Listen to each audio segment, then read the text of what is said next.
আমি আল্লাহর কসম করে বলছি, যেই ব্যক্তি আমার এই ভিডিওটা একটা রিপোস্ট একটা শেয়ার করে যাবে, আমি ওই ব্যক্তির জন্য মন থেকে আল্লাহ তাআলার কাছে দোয়া করব।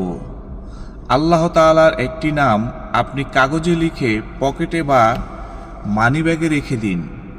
ইনশাআল্লাহ আপনার মানিব্যাগে কখনোই রিজিক কমে যাবে না, রিজিক বাড়বে ইনশাআল্লাহ।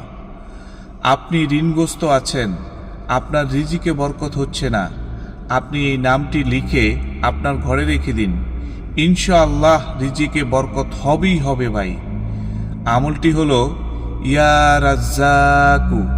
আমি আপনাদের শিক্ষার সুবিধার্থে আবারও বলে দিচ্ছি, ইয়া রাজ্জাকু।